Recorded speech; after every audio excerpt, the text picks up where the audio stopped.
এটা হচ্ছে কিতা, এটা একটা কিতা স্কোয়ার ম্যাজিক, ঠিক আছে। স্কোয়ার ম্যাজিক মিনস হচ্ছে তোমার আমরা যে sum of row, sum of column, ঠিক আছে, এটি সামডে সবসময় কীতে হবে, ইকুয়াল আসবে। আমরা যদি এটি সবডে সাম করি রোগুলির, যে ভ্যালুটা আসবে এখানে সাম করলে যে ভ্যালু যাওয়া সবডে ভ্যালু কী হবে, ইকুয়াল হবে, ঠিক আছে। এটা হচ্ছে কলাম, সেমভাবে এটা সাম করলে সেম আসবে, এটাও সাম করলে সেম, এটাও সাম করলে সেম। এরপর ডায়াগোনালগুলো আছে, যে ডায়াগোনাল আছে কীতে, এই বক্স এই বক্স, এই তিনটা বক্সের সাম, এই তিনটা বক্সের সাম, এগুলো কীতে আসবে, ইকুয়াল আসবে, ঠিক আছে।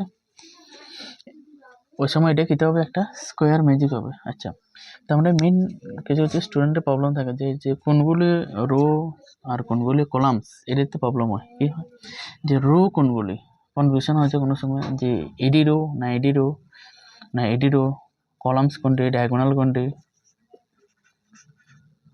ঠিক আছে, এটির মধ্যে অনেক সময় প্রবলেম হয়।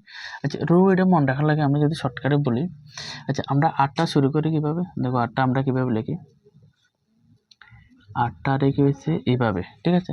তাহলে 8টা শুরু হয় কোনখান থেকে, এখান থেকে শুরু হয়, এটা হচ্ছে ইনিশিয়াল পয়েন্ট, আর আচ্ছা সাপোজ ফাইনাল পয়েন্ট, আচ্ছা ঠিক আছে। তাহলে আমরা এখান থেকে যদি লাস্ট পয়েন্টটা প্রথম পয়েন্টে যদি একটা লাইন টানি, তাহলে কীভাবে হয়, এভাবে হয়, এটা কিন্তু হরিজন্টাল লাইন হয়, ঠিক আছে। তাহলে এইভাবে আমরা মনে রাখতে পারি যে এখান থেকে এখানে টেনেছি মানে কীটা, এটা একটা কীটা, এটা একটা রো, ঠিক আছে। তাহলে এই লাইনগুলো যে থাকে এটা আমরা কীটা বলবো, রো বলবো। আর কলাম, কলাম দেখো সি, সি আমরা শুরু করছি এখান থেকে লেখা এখানে এসেছি, ঠিক আছে। লাস্ট পয়েন্ট, লাস্ট আর ফার্স্ট এর যদি আমরা অ্যাড করি তাহলে কী হবে, কিরকম একটা লাইন পেয়েছি, ভার্টিক্যালি একটা লাইন পেয়েছি, ঠিক আছে, এই ভার্টিক্যালি।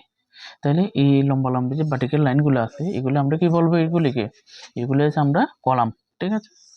আর যে হরিজন্টাল লাইনগুলো আছে এগুলো রো, ঠিক আছে। তাহলে এইটা যদি অ্যাড করে দিই তাহলে মনে রাখবে এইটা হচ্ছে রো, মানে লাইনটি রো আর কলাম আছে এভাবে, ঠিক আছে। আর ডায়াগোনাল আছে কীভাবে, এগুলো হচ্ছে ডায়াগোনাল, ঠিক আছে।